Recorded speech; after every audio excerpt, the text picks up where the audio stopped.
Overcoming objections. Do you freeze when somebody you're talking to gives you an objection to your opportunity? Do you worry that people might say something so you don't even start? Would you like some easy to follow tips that could help you with building your network of people? Well, I've put together this video with some tips that I hope will help you to feel more confident, more comfortable in being able to overcome people's objections as you find them while you're building your network.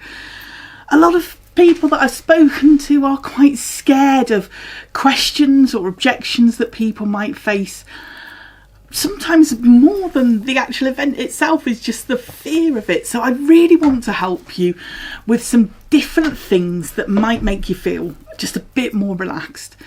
So the first thing that I want to say to you is, like, easier said than done, but please don't worry. Remember that you're working in a people business, you're building relationships, and it's really easy to be able to just have a conversation with somebody and understand what it is that they're thinking about.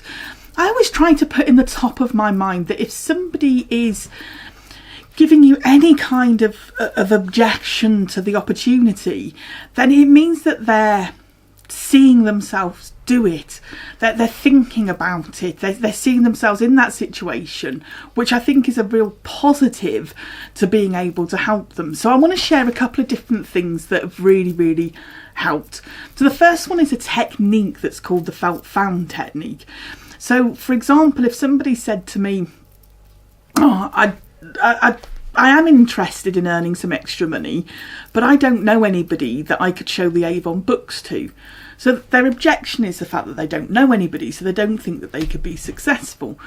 So I would just use the felt found technique, which is using those two words, felt and found, to help with what it is that they've said. So in that particular example, do you know what? When I started, I felt exactly the same way. We'd not long moved to the area and I didn't know very many people. But I found that by going to my neighbours with the Avon book, not only was I able to find customers, but I was also able to get to know my neighbours a lot quicker than I would have ordinarily. So none of the people who buy from me did I actually know before I started doing Avon. So can you see that I'm saying in there that I felt exactly the same way that the person did, and I found my experience was quite different. There's a couple of things that's really important to say here with the felt found technique is you've got to be honest though. You can't just make stuff up. So just reality check. That is how I found it. I didn't know any of my customers when I first started doing Avon. They're all strangers that I didn't know that obviously have become quite good friends now through the years that we've been doing Avon. But it's got to be the truth. So some tips leading on from that be honest business is be yourself as well. You know, if there's something that you can't overcome, just be honest and say, oh, I've not come across that one before. People will respect you so much more from saying that.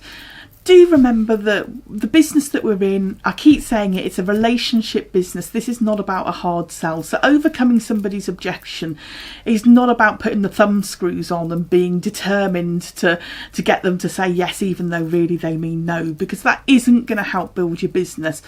I think there's a really big difference between somebody saying, oh, I don't know anyone round here that I could sell to, and me saying, do you know what, I was in exactly the same situation, but you'd be surprised at how easy it is to find the customers.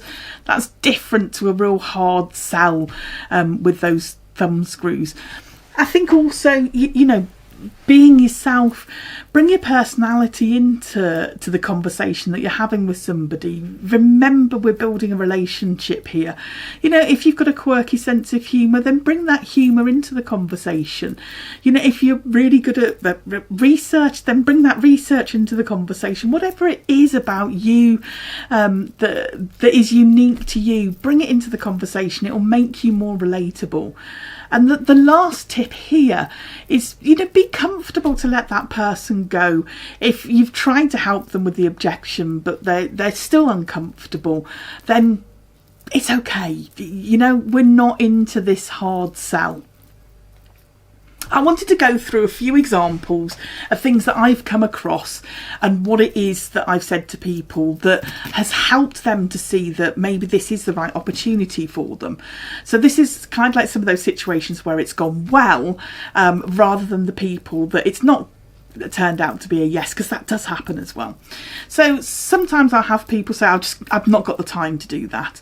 And one of the things that I will say is like, oh, how much time do you have?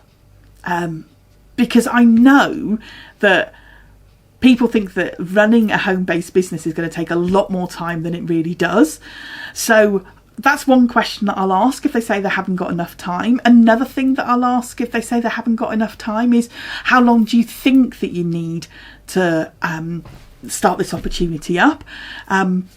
So how much time have they got, or how much time do they think they need? And I'm just looking to get into a conversation with them to be able to highlight how much time it is that I spend on my retail business and how much income that I get from that, to see whether it's something that matches up for them. Because they might be making a decision thinking, I'm going to be spending hours a week doing this, and I want to highlight to them that that's perhaps not the case. I'm not a salesperson. I don't think I'll make any sales. I would probably just employ the felt found technique and say, oh my God, my husband felt exactly the same way when he started up his Avon business.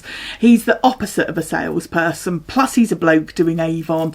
He felt that it was going to be so difficult, and he was so pleasantly surprised at how easy it was sharing the Avon book to get sales. The book does all the selling for you, so you don't need to be a product expert. Do you think you'd like to give it a go? I don't wear any makeup is another one, and I've got a number of different ways that I can answer that. You don't need to would be the main one. Check me out, I'm not wearing any makeup and I still am very successful in retailing Avon.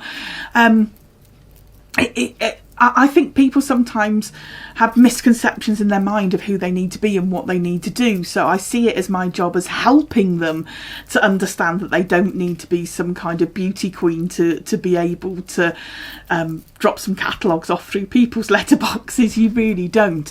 Another one, well, I'm a bloke. And it's my best answer ever. Like, I'm a bloke, I can't do Avon. Well, tell that to my husband to start off with. But secondly, do you know what? Men make the best Avon representatives. Number one, they don't spend all of their earnings in the catalogue on treats for themselves. And number two, actually, it makes no difference. You don't need to be a particular gender to drop a catalogue through somebody's letterbox and go back and pick it up again. It doesn't make any difference at all. Again, is there a bit of a misconception there that you need to be an expert on all beauty techniques in order to be able to make an income from Avon? And the truth is you don't.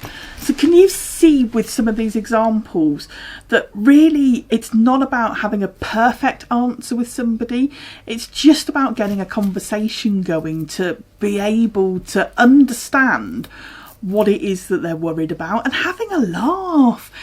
People don't have enough laughter in their life, and if you can bring a little bit of sunshine into their life, whether they say yes or no to your opportunity, they're going to remember that the person that they spoke to gave them a laugh, and that's something that's really, really worth doing. I'm going to finish this video with one of my absolute killer things to be able to say if somebody's giving me an objection, and it's my way of finding out. I think sometimes we worry that we are going to be too pushy, that how do I know how many objections to overcome? How do I know whether it is an objection or whether they're just saying no? That's where some of the overthinking can come in sometime. This is what I use if I'm not sure whether this person really does want to do it or whether they're just trying to say no in a very British way without saying no. So let's say somebody says, I just haven't got enough time to do this. I will say to them, what if I could show you a way to earn with Avon where you didn't need to have a lot of time? Would you be interested? And if they say to me, yes, I would, then I know I can work with them on understanding the time that they have got available. If they're like, I haven't got enough time, but if I could show you how you do it without using up a lot of the free time that you've got, would you be interested? No, I wouldn't. I know that this person is just trying to say no in a really polite way. So yeah, I use that one quite a bit. If I could show you how to do it without or with, whatever it is, would you be interested? Great way of being able to understand whether you're on the right track with this person. Makes me feel more comfortable that I'm not being that pushy salesperson, that I'm just having a conversation to understand where somebody is.